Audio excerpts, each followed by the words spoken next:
Hello friends and welcome back to our YouTube channel UPSC Study Circle by Saurabh. So we are back again with our analysis on MCQ and discussion and current affair topics. आज का हमारा topic रहने वाला है role of woman in armed forces. तो ये बहुत ही important topic है आपके यूपीएससी के एग्जामिनेशन के लिए, तो आप लास्ट तक बने रहें और इस टॉपिक के बारे में ज़रूर जानें। तो चलिए सबसे पहले हम स्टार्ट कर लेते हैं अपने लास्ट MCQs के साथ।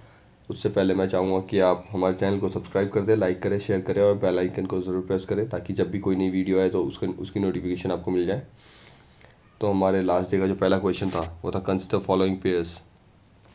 अमृत बाजार पत्रिका, तो देखिए ये अमृत बाजार पत्रिका जो है ये शिशिर कुमार घोष और मोतीलाल घोष, ये दो लोगों ने, मोतीलाल घोष, शिशिर कुमार घोष और मोतीलाल घोष, इन दो लोगों ने स्टार्ट किया था। ये सेकंड है, ये सुधारक स्टार्ट किया था गोपाल कृष्ण गोखले ने। वॉइस ऑफ इंडिया ये दादा भाई नौरोजी ने। तो ये सेकंड और थर्ड गलत है, सेकंड और थर्ड गलत है, फर्स्ट सही है। तो इसका आंसर हो गया C, one only.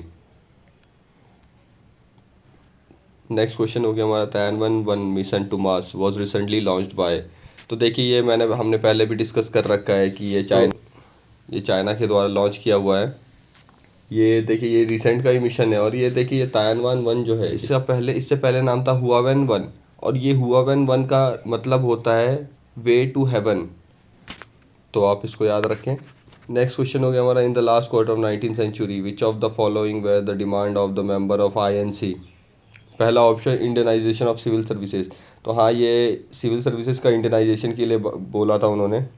Next point था हमारा reduction of import duties on textile imports. तो नहीं, देखिए क्या है, अगर इंपोर्ट ड्यूटीज़ अगर कम कर दी जाती है, इंपोर्ट ड्यूटी कम कर दी जाती है तो बाहर से आने वाली जो चीज़ें थी, बाहर से आने वाले जो प्रोडक्ट्स है वो बहुत ही ज़्यादा सस्ते हो जाते हैं। जो यूरोपियन कंट्रीज से आने वाले प्रोडक्ट्स है वो बहुत ही ज़्यादा सस्ते हो जाते हैं, जिसके कारण कि इंडियन मार्केट जो इंडिया के अंदर जो चीज़ें बनती थी उसका मार्केट बिल्कुल ही क्रैश हो जाता। तो इसलिए इन्होंने ये डिमांड नहीं रखा था। नेक्स्ट पॉइंट है the right to bear arm. तो हाँ, 1 और 3 सही है। और भी कुछ पॉइंट्स थे वो आप देख ले एक बार जा करके, बहुत ही इंपॉर्टेंट पॉइंट्स है। तो इसका आंसर हो गया 1 और 3 ओनली। नेक्स्ट क्वेश्चन हो गया हमारा the main reason for the launch of खिलाफत मूवमेंट वॉज टू।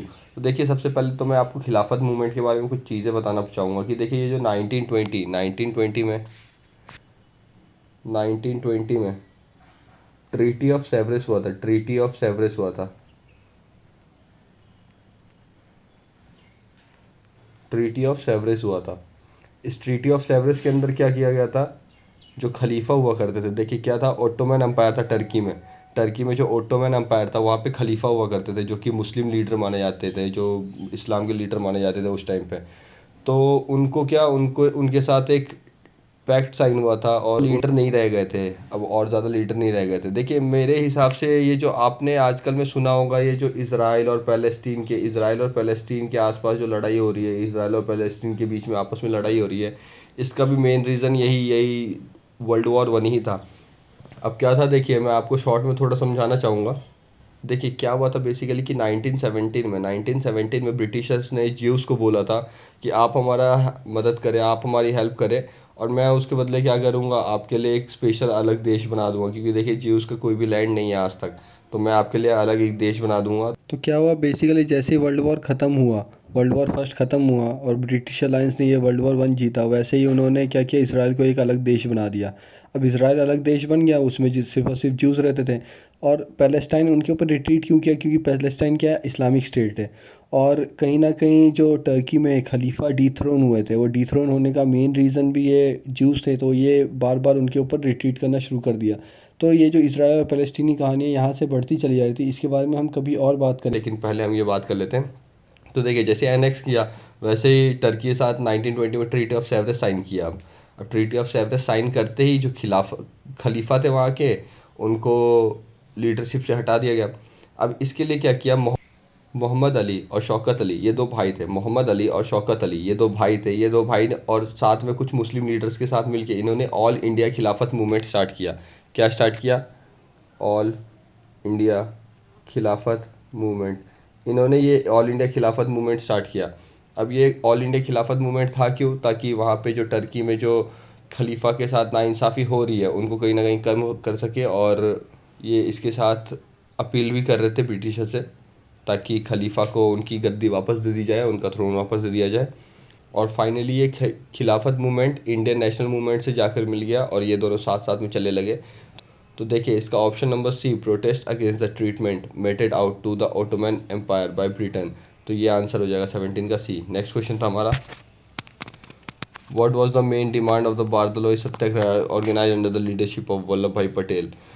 तो इसके बारे में मैंने आपको पहले ही बता रखा है कि withdrawal of enhance land revenue अचानक से बहुत ज़्यादा बढ़ा दी गई थी, तो उसके लिए आईएनसी ने एक कमेटी फॉर्म की थी और उस कमेटी के थ्रू रिपोर्ट दी गई कि ये जो रेवेन्यू हाइक है ये गलत है, क्योंकि देखिए 30% रेवेन्यू हाइक कर दी गई थी सडनली।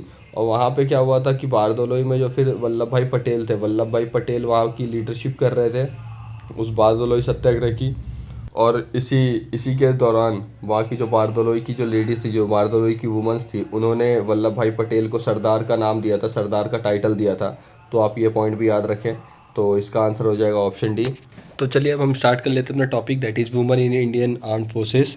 तो देखिए ये सारा डिस्कशन स्टार्ट होता है फरवरी 17, 2020 से, जहाँ पे कि सुप्रीम कोर्ट ऑफ इंडिया ने ये साफ कर दिया कि जो भी महिलाएं, जो भी वुमेंस है जो कि शॉर्ट सर्विस कमीशन के अंदर सर्व कर रही है, वो परमानेंट कमीशन में ग्रांटेड हो सकती है। ये जजमेंट जो था वो बेस्ड था 17 एसएससी की ऑफिसर थी, जो कि जिन्होंने कि 14 साल तक शॉर्ट सर्विस कमीशन में काम किया, लेकिन उसके बाद भी उनको परमानेंट कमीशन ऑफर नहीं किया गया। तो इसके कारण उन्होंने केस फाइल की थी। वैसे तो वुमेंस को ऑक्सिलरी सर्विस प्रोवाइड की जाती है, लेकिन परमानेंट कमीशन में को ऑफर करने के लिए हमेशा से ये ऑन गोइंग डिस्कशन है। तो सबसे पहले हम समझ लेते हैं कि ये हिस्ट्री क्या है, आखिर ये इंडियन आर्म फोर्सेस में वुमेंस की हिस्ट्री क्या है। तो देखिए ये सारी की सारी कहानी स्टार्ट होती है 1888 से स्टार्ट होती है, जहाँ पे कि इंडियन मिलिट्री नर्सिंग सर्विसेज बनाई गई थी। तो इसके अंदर सबसे पहले वुमेंस को ऑफ़र किया गया था ये आर्मी का रोल। उसके बाद वर्ल्ड वॉर 1 के अंदर इन्होंने एज अ नर्स काम किया था, और जैसे ही वुमेन ऑक्सिलरी कॉर्प्स बनाया गया उसमें भी इनको शामिल किया गया, लेकिन इनको सिर्फ non combat role like communication, accounting, administration offer किया गया। एक मेंबर थी इस ग्रुप की एक मेंबर थी नूर इनायत खान। इन्होंने एज अ स्पाई बहुत अच्छा काम किया था। ब्रिटिश इंडियन आर्मी ने कभी भी वुमेंस को इन्होंने बढ़ावा नहीं दिया, लेकिन जैसा कि आज़ाद हिंद फौज थी, सुभाष चंद्र बोस ने आज़ाद हिंद फौज बनाया था। सुभाष चंद्र बोस जी ने एक रेजिमेंट बनाई थी, रानी झांसी रेजिमेंट। इसके अंदर वुमेंस को भी रोल प्रोवाइड किया गया था, कॉम्बैट रोल प्रोवाइड किया गया था। तो ये बहुत ही अच्छी बात थी।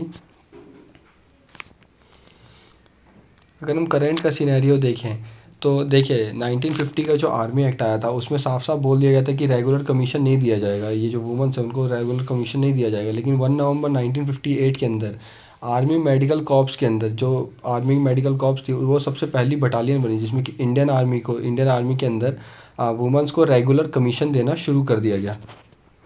तो इसके बाद 80s और 90s की जो वुमेंस थी उनको शॉर्ट सर्विस कमीशन के अंदर इंडियन आर्मी में भर्ती करना शुरू कर दिया गया। 2020 में लास्ट ईयर में भी वुमेंस को सिग्नल कॉर्प्स और इंजीनियरिंग कॉर्प्स इन सब में ऐड कर दिया गया, लेकिन पैरासूट रेजिमेंट्स में ऐड नहीं किया जाता था। तो चलिए अब हम एक टेबल के थ्रू समझेंगे कि किस तरीके से वुमेंस को कब और कौन सी सर्विस प्रोवाइड कराई गई थी। सबसे पहला था 1888 में, ये जो वुमेन को ऐड करना शुरू किया गया ये 1888 में मिलिट्री नर्सिंग सर्विसेज में। इसके बाद जो सबसे मेन स्टेप लिया गया था वो था 1992 में। अब 1992 में क्या किया गया, नॉन कॉम्बैट रोल्स इनको प्रोवाइड करना शुरू कर दिया गया, रेजिमेंट्स में, आर्टिलरी रेजिमेंट्स में इनको ऐड करना शुरू कर दिया गया। और उसके बाद 2020 में आप देख सकते हैं कि army aviation corps, army service corps, corps of army defence, corps of military police, corps of engineers, इन सब में ऐड, इंटेलिजेंस कॉर्प्स में, इन सभी में जगह मिलनी शुरू हो गई थी। तो चलिए अब हम बात करते हैं कि आखिर वुमेंस को अलाउ क्यों नहीं किया जाता कॉम्बैट रोल्स या परमानेंट कमीशन में, वुमेंस को कॉम्बैट रोल्स क्यों नहीं दिए जाते हैं। तो ऐसा माना जाता है, देखिए कुछ फैक्ट्स है जो कि कहे जाते हैं। तो देखिए इंडियन सोसाइटी जो है वो फुल्ली पैट्रियार्कल माइंडसेट की है, तो वुमेन को एक्टिव कॉम्बैट रोल में वो कोई भी देखना नहीं चाहते हैं। नेक्स्ट पॉइंट जो है वो ये बोल रहे हैं कि जो भी मेल सर्विसमैन है वो ज़्यादातर रूरल बैकग्राउंड से आते हैं, और वो एक फ़ीमेल ऑफिसर का ऑर्डर मानने के कंडीशन में नहीं होते हैं, और उनको ट्रबल होता है कुछ ना कुछ कि फीमेल ऑफिसर का अगर उनको कोई ऑर्डर मिले। नेक्स्ट पॉइंट है, सबसे बड़ी बात आ जाती है कॉन्फ्लिक्ट के टाइम पे, जब कोई एक वुमन पर्सनल किसी एनिमी के थ्रू कैप्चर कर ली जाती है तो ये एक बहुत ही बड़ा डेट्रीमेंटल इफ़ेक्ट शो करता है ओवरऑल मोरल पे, कंट्री के एक ओवरऑल मोरल पे। नेक्स्ट पॉइंट है, ये हमेशा ही नोटिस किया गया है कि एक जो मैन सोल्जर है वो कहीं ना कहीं पावर में और एग्रेशन और फिजिकल पावर प्रोनेस के कारण हमेशा ही वुमेन से आगे रहे हैं। तो यही सारे पॉइंट्स हैं जिसके कारण कि इनको अलाउ नहीं किया जाता है, एक कॉम्बैट रोल दिया नहीं जाता है। अब हम बात कर लेते हैं significance of supreme court ruling. ये सिग्निफिकेंस है क्या, इसके बारे में बात कर लेते हैं। तो ये जो फरवरी 2020 की जो रूलिंग थी उसमें सुप्रीम कोर्ट ने साफ कर दिया है कि जो भी एसएससी ऑफिसर्स हैं उनको permanent commission Indian arm forces के अंदर दिया जाएगा। तो चलिए अब हम समझ लेते हैं कि आखिर ये एसएससी और पीसी, शॉर्ट सर्विस कमीशन और परमानेंट कमीशन में डिफरेंस क्या है। तो देखिए बेसिक डिफरेंस जो है वो ये है कि शॉर्ट सर्विस कमीशन के अंदर 14 साल तक ही कोई भी जो भी मेंबर है, कोई भी जो भी पर्सनल है वो 14 साल तक ही सर्व कर सकते हैं। लेकिन जो परमानेंट कमीशन है उसमें जब तक वो रिटायर ना कर जाएं तब तक वो सर्व कर सकते हैं। जो शॉर्ट सर्विस कमीशन के 10th ईयर कंप्लीट होते ही 3 ऑप्शन सामने आ जाते हैं। पहला ऑप्शन होता है हमारा elect for a permanent commission, second point हमारा हो जाता है रिजाइन फ्रॉम सर्विस, या फिर थर्ड ऑप्शन हो जाता है हमारा ऑफ फॉर रेजिग्नेशन। तो ये जो तीनों पॉइंट है ये शॉर्ट सर्विस कमीशन के 10 साल के बाद आ जाता है। तो सुप्रीम कोर्ट ने ये वर्डिक्ट पास कर दिया, ये रूलिंग पास कर दिया है कि जो भी वुमन है वो as a permanent commission officer Indian arm forces के अंदर अब काम कर सकती हैं। लेकिन जो एक्सेप्शन रखा गया है वो इंडियन आर्मी के अंदर जो पैराशूट और आर्टिलरी रेजिमेंट्स हैं उनमें ऐड करने से मना कर दिया गया है वुमेंस को कॉम्बैट रोल, जो एक्टिव कॉम्बैट रोल है। लेकिन जो नॉन कॉम्बैट रोल है वो अभी भी वुमेंस के लिए ओपन है एज अ परमानेंट कमीशन। ये एक परसेंटेज है जो कि हमें शो करता है कि वुमेंस की कितनी परसेंटेज है। तो इंडियन एयरफोर्स के अंदर 13.09% वुमन है, इंडियन नेवी के अंदर 6% वुमन है और इंडियन आर्मी के अंदर 3.80% वुमन है, जो कि बहुत ही ज़्यादा कम है। पिछले साल 2020 के अंदर 3 ऐसी वुमन ऑफिसर्स थी जो कि ग्रांट हुई है as a rank of 3 star general और अबव, वो भी मेडिकल सर्विसेज के अंदर। तो आप इन सभी से देख सकते हैं कि वुमन की जो परसेंटेज है वो कितनी ज़्यादा कम है, ये जो इंडियन आर्म फोर्सेज है कितनी ज़्यादा कम है।